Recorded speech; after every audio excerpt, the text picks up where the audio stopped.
T25ಗೆ ಸ್ವಾಗತ. ನಾನು ಶುಭಶ್ರೀ ಜೈನ್. ನಾನು ಶಕುಂತಲಾ. ಈ ಕ್ಷಣದ 25 ಸುದ್ದಿಗಳನ್ನು ಕ್ವಿಕ್ ಆಗಿ ನೋಡೋಣ.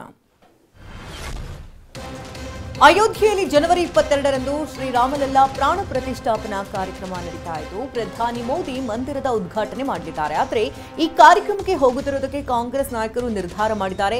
ರಾಮ ಮಂದಿರ ಉದ್ಘಾಟನೆ ಆಹ್ವಾನವನ್ನ ಗೌರವಯುತವಾಗಿಯೇ ತಿರಸ್ಕರಿಸಿದೆ. ದೇಶದಲ್ಲಿ ಲಕ್ಷಾಂತರ ಜನರು ರಾಮನನ್ನ ಪೂಜಿಸುತ್ತಾರೆ. ಧರ್ಮವು ವೈಯಕ್ತಿಕ ವಿಷಯವಾಗಿದೆ. ಆದರೆ ಆರ್ಎಸ್ಎಸ್ ಮತ್ತು ಬಿಜೆಪಿ ಅಯೋಧ್ಯೆಯಲ್ಲಿ ನಿರ್ಮಾಣವಾಗ್ತಿರುವಂತಹ ರಾಮ ಮಂದಿರವನ್ನ ರಾಜಕೀಯಕ್ಕಾಗಿ ಬಳಕೆ ಮಾಡ್ತಾ ಇದೆ. ಬಿಜೆಪಿ ಮತ್ತು ಆರ್ಎಸ್ಎಸ್ ನಾಯಕರು ಮಂದಿರ ಉದ್ಘಾಟನೆಯನ್ನ ಚುನಾವಣೆ ಲಾಭಕ್ಕಾಗಿ ಬಳಸ್ತಾ ಇರೋದು ಅಂತ ಕಾಂಗ್ರೆಸ್ ಹೇಳಿದೆ. ಕಾಂಗ್ರೆಸ್ ಹೈಕಮಾಂಡ್ ನಿರ್ಧಾರದ ಬಗ್ಗೆ ಪ್ರತಿಕ್ರಿಯಿಸಿರುವಂತಹ ಸಿಎಂ ಸಿದ್ದರಾಮಯ್ಯ, ಆ ವಿಚಾರ ನನಗೆ ಗೊತ್ತಿಲ್ಲ, ನಮ್ಮ ಅಧ್ಯಕ್ಷರು ಮಾತನಾಡ್ತಾರೆ ಅಂತ ಡಿಕೆ ಕಡೆ ಬೊಟ್ಟು ಮಾಡಿದ್ದಾರೆ. ಇದಷ್ಟೇ ಅಲ್ಲ, ಯಾವ ರಾಮ ಮಂದಿರವೆಂದು ಮಾಧ್ಯಮ ಪ್ರತಿನಿಧಿಗಳನ್ನೇ ಸಿಎಂ ಪ್ರಶ್ನೆ ಮಾಡಿದ್ದಾರೆ. ರಾಮ ಕೇವಲ ಕಾಲ್ಪನಿಕ ಅಂತ ಸುಪ್ರೀಂ ಕೋರ್ಟ್ನಲ್ಲಿ ವಾದಿಸಿದವರಿಂದ ಮತ್ತೇನ್ ಬಯಸುವುದಕ್ಕೆ ಸಾಧ್ಯ ಅಂತ ಕುಟುಕಿದೆ.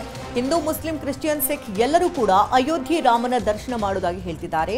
ಆದರೆ ಕಾಂಗ್ರೆಸ್ ಮುಸ್ಲಿಂ ಓಲೈಕೆ ರಾಜಕಾರಣ ಮಾಡ್ತಾ ಇದೆ ಅಂತ ಆರ್ ಅಶೋಕ್ ಕಿಡಿಕಾರಿದ್ದಾರೆ. ಸುರ್ಜೇವಾಲಾ ಜೊತೆ ಸಭೆ ಬೆನ್ನಲ್ಲೇ ಇಂದು ದೆಹಲಿಯಲ್ಲಿ ಹೈಕಮಾಂಡ್ ಜೊತೆ ಮೀಟಿಂಗ್ ಇದೆ.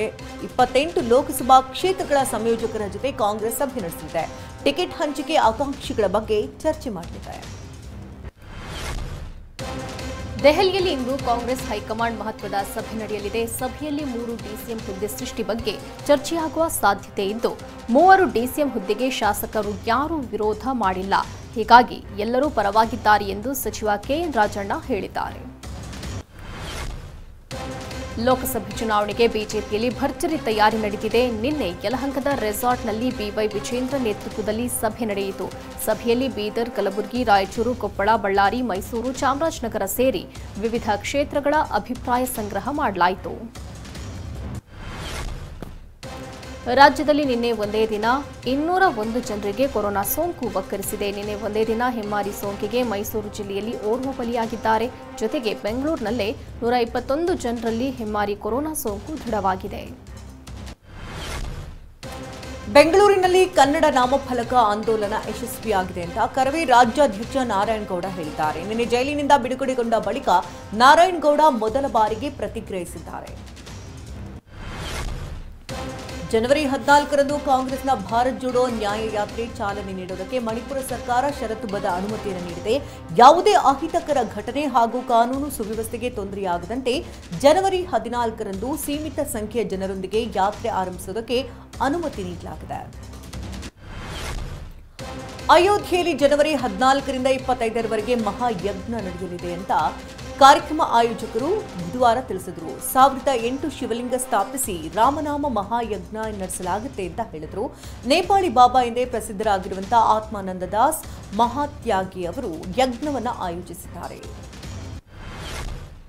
ಗುಜರಾತಿನ ಗಾಂಧಿನಗರದಲ್ಲಿ ವೈಬ್ರೆಂಟ್ ಗುಜರಾತ್ ಗ್ಲೋಬಲ್ ಶೃಂಗಸಭೆ ನಡೆದಿದೆ. ತಮ್ಮ ಭಾಷಣ ಮುಗಿಸಿದ ನಂತರ ಪ್ರಧಾನಿ ನರೇಂದ್ರ ಮೋದಿ ಅವರು ಮೊಜಾಂಬಿಕ್ ಅಧ್ಯಕ್ಷ ಫಿಲಿಪ್ ಜೆಸಿಂಟೋ ನ್ಯೂಸಿ ಅವರನ್ನ ತಬ್ಬಿಕೊಂಡು ಅಭಿನಂದಿಸಿದರು. ಇದೇ ಸಂದರ್ಭದಲ್ಲಿ ವಿವಿಧ ದೇಶದ ನಾಯಕರು ಉಪಸ್ಥಿತರಿದ್ದರು.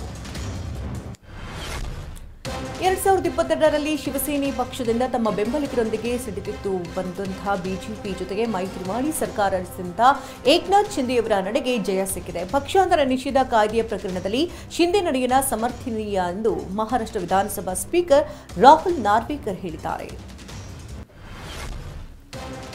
ಫೇಸ್ಬುಕ್ ಸಂಸ್ಥಾಪಕ ಮಾರ್ಕ್ ಜುಕರ್ಬರ್ಗ್ ಇದೀಗ ಗೋಮಾಂಸ ಉದ್ಯಮಕ್ಕೆ ಕಾಲಿಟ್ಟಿದ್ದಾರೆ. ಪ್ರಪಂಚದಲ್ಲಿಯೇ ಅತ್ಯುತ್ತಮ ಗುಣಮಟ್ಟದ ಗೋಮಾಂಸವನ್ನು ಉತ್ಪಾದಿಸುವ ಉದ್ದೇಶದಿಂದ ಗೋಮಾಳದಲ್ಲಿ ಜಾನುವಾರುಗಳನ್ನು ಸಾಕ್ತಿದ್ದೇನೆ ಎಂದು ಇನ್ಸ್ಟಾದಲ್ಲಿ ಪೋಸ್ಟ್ ಶೇರ್ ಮಾಡಿದ್ದಾರೆ.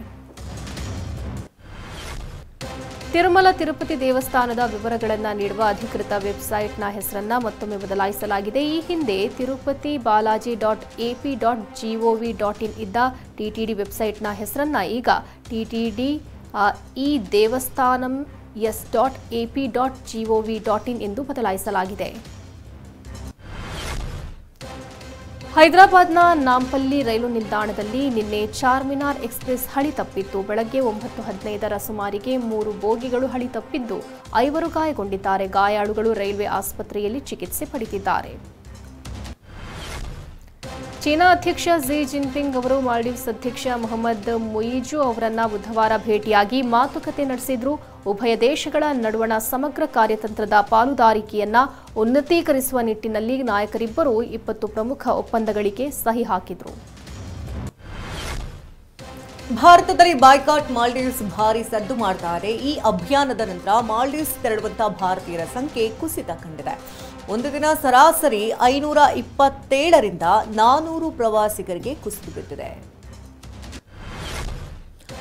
ಪ್ರಧಾನಿ ಮೋದಿಯವರ ಲಕ್ಷದ್ವೀಪ ಭೇಟಿಯ ನಂತರ ಲಕ್ಷದ್ವೀಪದ ರಮಣೀಯ ತಾಣಗಳು ಗಮನ ಸೆಳೆದಿದೆ. ಇದೀಗ ಭಾರತೀಯ ಪ್ರವಾಸಿಗರು ಲಕ್ಷದ್ವೀಪದ ಪ್ರವಾಸವನ್ನು ಕೈಗೊಳ್ಳುತ್ತಿದ್ದಾರೆ.